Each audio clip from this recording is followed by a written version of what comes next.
Hi, Danny here from the Joshua Tree. Thanks for joining us online. We're back in person this Sunday at 10 a.m, so feel free to join us as we come and gather together. We're continuing our series in the book of Joshua, and today we're thinking and seeing how God delivers his people powerfully. Now, for various stages in our life or experiences that we have, we might be able to affirm that claim or that we cast great doubt over it. When we're situations that are out of our control, where we feel weak and powerless, where we have tried all of our endeavors, where the situation requires something outside of ourselves, God has potentially either delivered powerfully or failed, according to our perspective. And so as we come and look at God's word, we always do with the frame of our own experience. And we don't want to disregard our experience, but we don't want it to be overwhelming either. And so as we come and look at what God has been doing, we are to consider how it might be shaping our outlook on life. And so we've been seeing that this part of the Bible, the book of Joshua, it comes at the sort of end of quite a long journey over many generations. God's people had been enslaved in Egypt. The promises that he'd made to Abraham seemed to be in threat, but God had rescued them. They'd been freed from slavery. They'd headed towards this land that he'd prepared for them, a land that they could call their own. And the generation before had struggled to believe that God was going to be able to provide. They saw the obstacles that existed within the land that God had promised, and they thought that they were overwhelming. And so they wanted to go back. They wanted to go back to where they'd been. They didn't care that God had delivered them powerfully out of Egypt. They couldn't foresee how he could conquer the next hurdle. And so that generation wandered in the wilderness. And so here we are with their descendants, and they are going to be led by Joshua into the promised land. And we saw in the first two chapters that there's a great contrast as to who is included in the people of God. Joshua, who'd been one of the faithful advocates in the previous generation, would lead with the strength and courage that came from God being close to him. But then we saw an ally, Rahab, a prostitute in the city of Jericho that was going to soon be conquered, who also testified and confessed with her lips of what God had done, and she pleaded to God for mercy. And God had been willing to answer that plea and rescue her. And so God's people are moving towards the promised land. And we see now how they're going to enter. Chapter 3, verse 1. Early in the morning, Joshua and all the Israelites set out from Shittim and went to the Jordan, where they camped before crossing over. After 3 days, the officers went through the camp, giving orders to the people. When you see the Ark of the Covenant of the Lord your God and the Levitical priests carrying it, you are to move out from your position and follow it. Then you'll know which way to go, since you have never been this way before. But keep a distance of about 2,000 cubits between you and the Ark. Do not go near it. Now, this trip is about 16 kilometers. It's a full day's travel. And they're being prepared for this entry. As we heard last week, there's a river, the Jordan River, that would divide where they were and where they were going. And here we see the pivotal place of the Ark of the Covenant of the Lord. This is a box that was constructed to signify that God was with his people. And with the Ark of the Covenant being carried by the priests, it leading the people forward, we see that the conquest as they enter the land isn't going to be a military one, but it's more religious procession in nature. You see, this is about God leading his people, God being with his people, and God's people trusting in who God is and what he's able to deliver. And so as he, signified in the Ark of the Covenant, enters the land first, the people were to remember that they are followers, that God is going to carve the path. They are to trust in him to deliver where they're going. But there is a role for the people, and verse 5 shows us. Joshua told the people, "Consecrate yourselves, for tomorrow the Lord will do amazing things among you." And now consecrate is to literally sort of sanctify themselves. It involved a washing of self, washing of garments, abstaining from sexual relationships.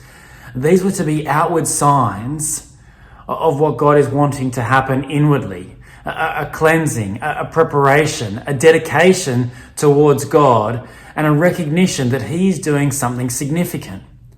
They are to prepare themselves for the amazing things that God is about to do. And so again, the emphasis is on what God is going to do. He's going to work powerfully among them. Verse 6, Joshua said to the priests, "Take up the Ark of the Covenant and pass on ahead of the people." So they took it up and went ahead of them. And what we see here at this point is there's no clear direction of what these amazing things will be. There's no clear strategy meeting about what needs to happen first and then next and then after that. The direction is for them to be obedient, to step forward in faith. God is going to work out His plan with partnership of His people. And so, verse 7, the Lord said to Joshua, "Today I will begin to exalt you in the eyes of all Israel, so they may know that I am with you as I was with Moses. Tell the priests who carry the Ark of the Covenant, when you reach the edge of the Jordan water, go and stand in the river." Now again, this is probably a little bit out of order from what we just saw in verse 6, but here is the speech that the Lord has with Joshua before they depart. And so with this sort of insertion back here, this winding back, it's sort of that dramatic technique of building suspense, you know, in a movie when they sort of have these flashbacks or these books where they go and tell you the backstory of a character. They're trying to give you a sense of all that's happening here. And so this procession towards the Jordan, this amazing thing that's going to do is going to have the effect of exalting the name of Joshua. They are going to know, the people are going to know that he is this leader that God has set apart, whom God is going to lead and work in this next phase of the people. And so there's also a role for the priests. They are to walk towards the river and literally to put their feet in there. And so verse 9, Joshua said to the Israelites, "Come here and listen to the words of the Lord your God. This is how you will know that the living God is among you, and that he'll certainly drive out before you the Canaanites, the Hittites, the Hivites, the Perizzites, the Girgashites, the Amorites, and the Jebusites." Again, Joshua is God's authorized spokesperson. And what is about to happen is going to validate God's character, that he is powerful. And whilst God is intimately connecting with Joshua, we see that he's also amongst the wider nation. They are going to know that God is with them. He's going to demonstrate his presence through the activity that follows. There are going to be clear physical and public signs that he is the living God and that he is right here amongst them. And so this story that unfolds, that can easily be disregarded as a fairy tale or just sort of some allegory that we're supposed to grasp principles out, is actually something that happened. It was something that there was evidence of. It was something that could be reported and testified to. But this isn't going to be the end of the plan. This isn't the absolute final word from God. This is going to be a sign that testifies to his presence and his character and is going to point people towards his continued promise to deliver on what he said. And so the conquest of the land and then the subsequent inhabiting of the land are going to be fueled in the confidence that God is executing his plan. And so this particular sign that's about to happen as they walk through the river is to help God's people grow in confidence that both God is there, he's present, and that he's able, he's powerful. Verse 11, "See, the ark of the covenant of the Lord of all the earth will go into the Jordan ahead of you. Now then, choose 12 men from the tribes of Israel, one from each tribe. And as soon as the priests who carry the ark of the Lord of all the earth, set foot in the Jordan, its waters flowing downstream will be cut off and stand up in a heap." And now we start to get a picture of what the exact plan is, of what's going to happen and how it's going to occur. The Lord of all the earth is going to claim title over this land in Canaan. There's going to be a miraculous event that's reminiscent of how God's people were rescued out of Egypt as they crossed the Red Sea. This is going to be a nature-defying event. This is going to demonstrate God's mighty power. And so verse 14, when the people broke camp to cross the Jordan, the priests carrying the Ark of the Covenant went ahead of them. Everything seems to be flowing according to plan. The Ark is going to lead the way. And verse 15 starts to give a bit of a context of what was actually happening in the landscape. Now the Jordan is at flood stage, all during harvest. Yet as soon as the priests who carried the ark reached the Jordan and their feet touched the water's edge, the water from upstream stopped flowing. It piled up in a heap a great distance away at a town called Adam in the vicinity of Zarethan, while the water flowing down to the Sea of Arabah, that is the Dead Sea, was completely cut off. So the people crossed over opposite Jericho. Now here we're sort of picking up from what was left in verse 6 after the sort of retreat to the backstory. And again, there's more suspense about the conditions that the Jordan River was in. At this time of year, the river was in flood. And so it builds tension because it emphasizes the impossibility of the task. When the Jordan River is in flood, it's wider and deeper than it is in its normal flowing. And so how are God's people going to be able to carve their way through? Well, it's not going to be that they've picked the right time in the season. It's not like they're sort of, waiting for the tide to go out. Not that tides happen in a river, but it's not like they've strategized it.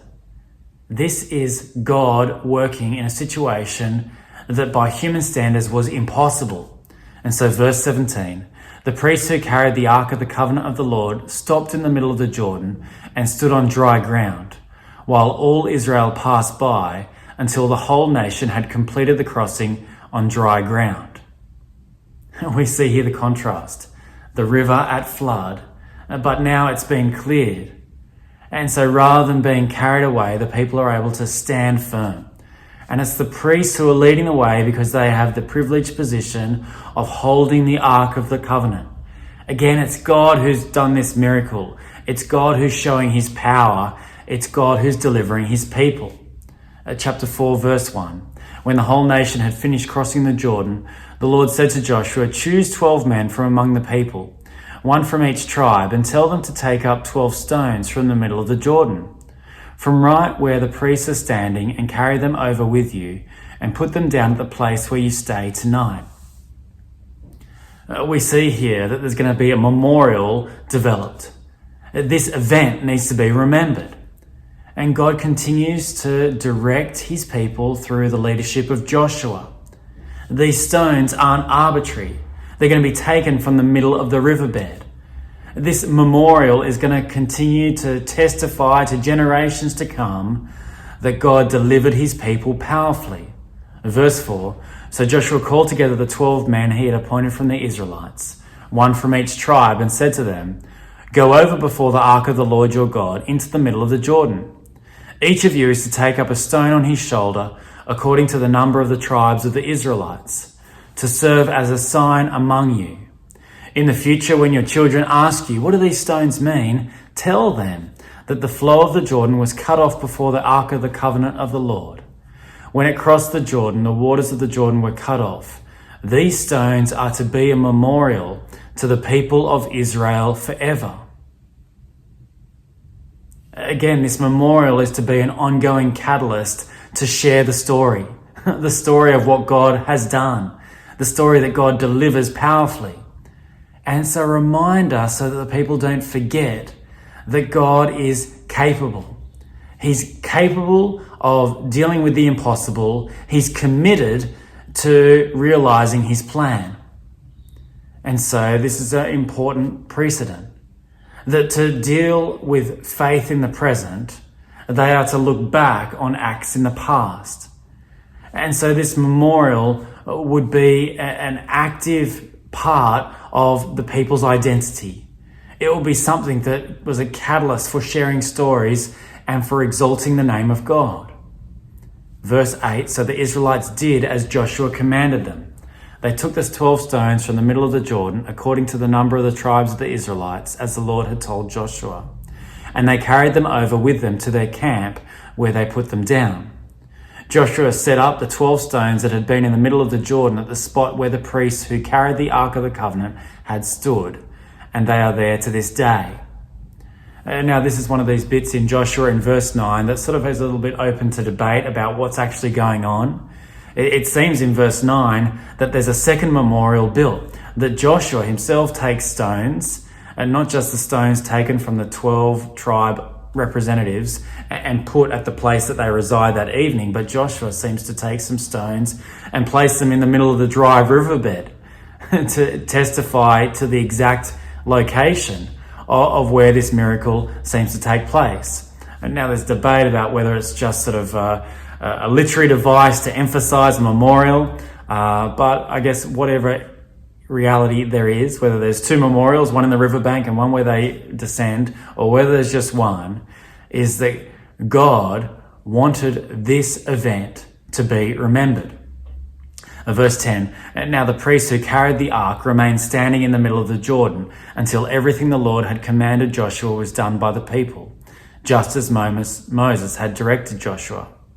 The people hurried over, and as soon as all of them had crossed the ark of the Lord, and the priests came to the other side while the people watched, the men of Reuben, Gad, and the half-tribe of Manasseh crossed over ready for battle in front of the Israelites as Moses had directed them.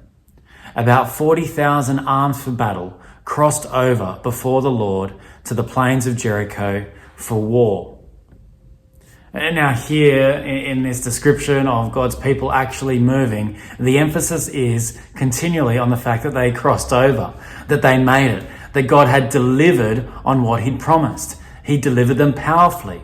So verse 10, we see that they've hurried over, they'd crossed. Verse 11, they came to the other side. Verse 12, they crossed over. The emphasis that keeps getting brought to the fore is that they'd made it. After all this wandering in the wilderness, after the previous generation and not being able to inhabit, God's people were finally delivered. They finally crossed. They were now on the land that God was giving to them. And so, verse 14, that day the Lord exalted Joshua in the sight of all Israel, and they stood in awe of him all the days of his life, just as they had stood in awe of Moses.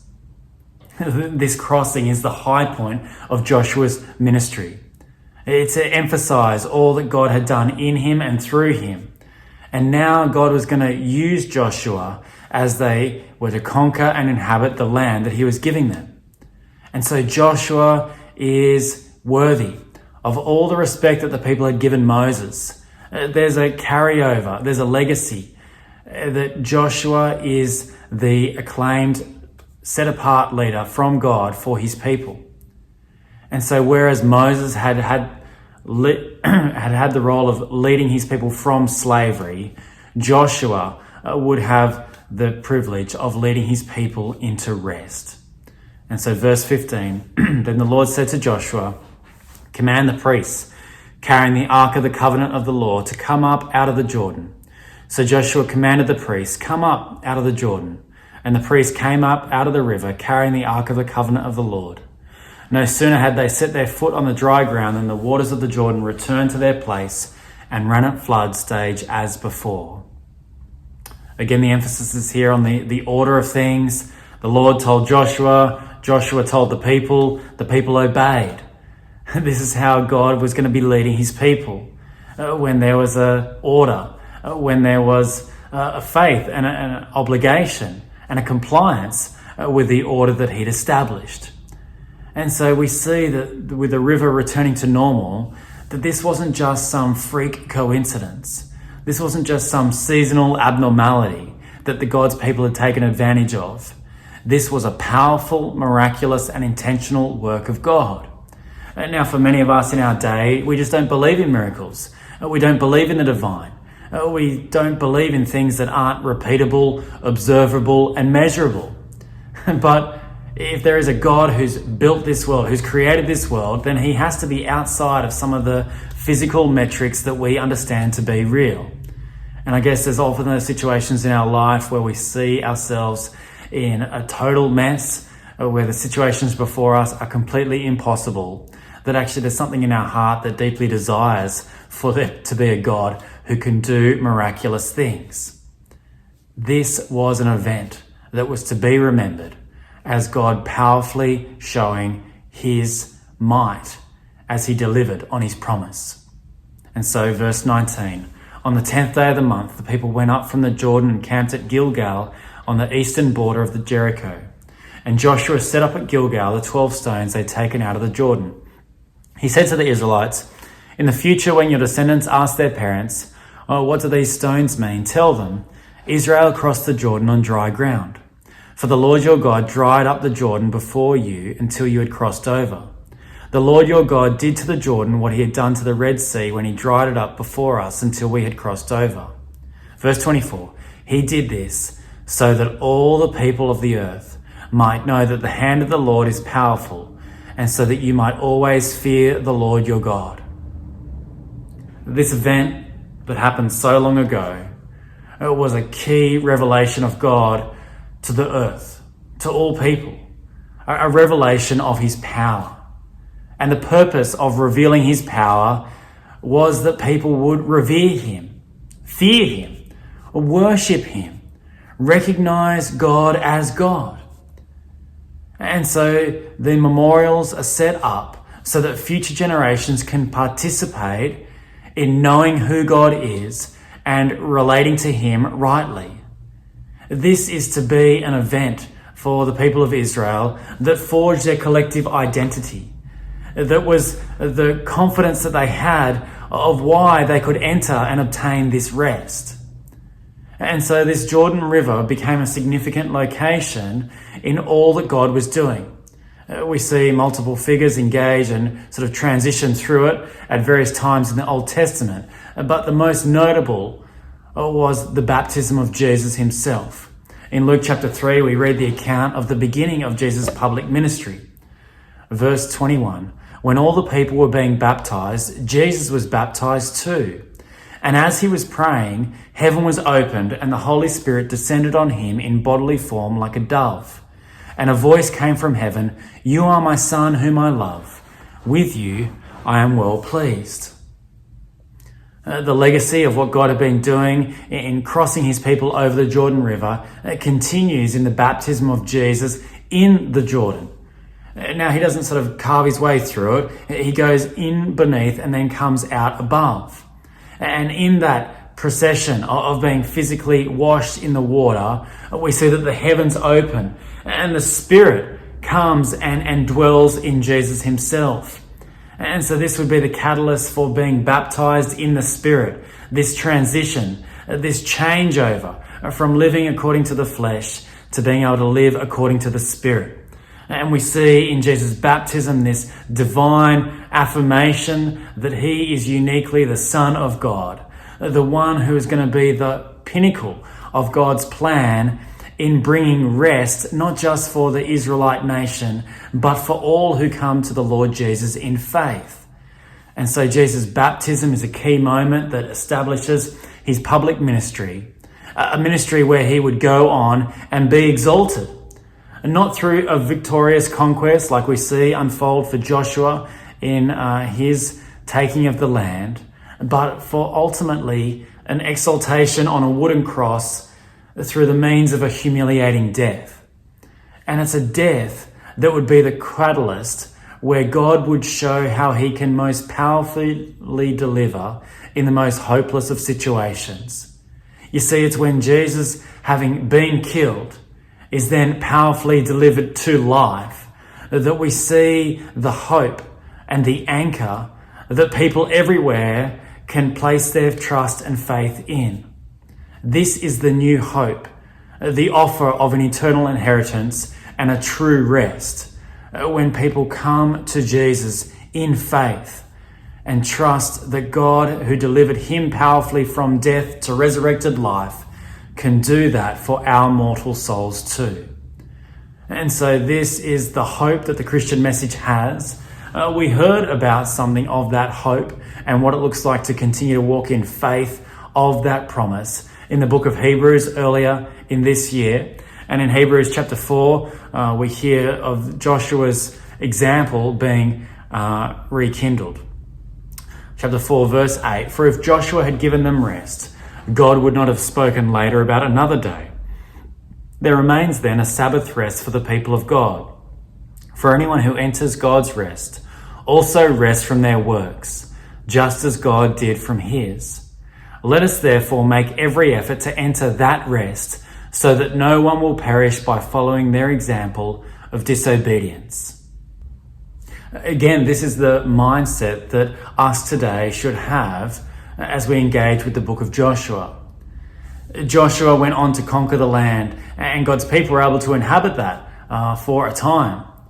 And so the application here isn't that we can just give God our impossible situations and that he will powerfully deliver them for whatever we want. No. It's that Jesus has established this eternal rest that we should continue to look forward to. It's that we should set our hearts on, that we should continue to make every effort that we enter that rest, and we enter that rest by holding closely onto Jesus, trusting that he is the one who has been delivered powerfully from death to life. He is the one who has set a place, an eternal inheritance that we too can join. And so as we think about the way that God delivers powerfully, we need to realize that this eternal reality is what he has promised us. That's our eternal rest. But we also get a glimpse of that rhythm as we also embody rest in our rhythms of life now. And now perhaps many of us in lockdown have made a commitment that, we're not going to live as busy as we were in the past. And I guess there's some recognition, having been forced to slow down for such a period, that just sort of living a manic, fast-paced life is not how we were designed for. And that's exactly what we see in God's design. God's design from the beginning is that they would have a day of rest each week, that there would be seasons of rest, and there's ultimately a hope of eternal rest. And so that should shape the way that we live, that we trust that God can deliver powerfully by being willing to rest, by being willing to stop, by being willing to hand over the impossible situations to God. Not that we give up and don't participate in allowing difficult things to be overcome, but we don't work frantically having to navigate strategies or trust in our own self to deliver what we think needs to be achieved. I think a couple of things that are worth picking up from this chapter for us to reflect on is the place of the ark. God's presence was with his people, and it's because of that God's presence that they had power. And so in the New Testament, we have the promise of God's Spirit. We don't need a little wooden box anymore. We don't need to go into a particular building and sort of, give a cross signal or kneel before some box. God promises to be with his people when we trust in him. And so that gives us great confidence that God is with us, that he will enable us with what we need to deal with the situations that are before us. And so the second thing is to realize this sense of being washed, of being baptized by the Spirit. We cross over as we come from death, being enslaved to our selfish, sinful desires, but we are also crossed over to life, towards rest, towards peace. And the promise of that comes through God's Spirit. And so the significance of baptism as being a public profession of your faith in Jesus is something that you really should consider. If you haven't been baptized yet, it is a really helpful sign for you and for others about what God has done in you, that you can testify that you've been transformed as you've come to Jesus in faith, that you are empowered now by his Spirit, not by your own capacity. And so as we think about church life, baptism is to be a symbolic ritual, a rhythm that we should place significance on. And not because something miraculous is happening there, but because it is a sign that there are miraculous works of God happening in each of our lives. And so my question for you today is, have you come to Jesus in faith? Because that's the only source of true power, the power of God's Spirit, the hope of an eternal rest. And if you have come to Jesus, are you living by faith in his power rather than trusting in self? What does it look like for you to have a rhythm of rest weekly, annually? What does it look like for you to be able to hand situations to God and genuinely trust for Him to deliver powerfully according to His purposes and for His glory, rather than in satisfaction of your plans? Friends, we have great confidence that God is powerful, that He is able and willing to deliver His purposes out. So let's walk by faith and continue to trust in Him.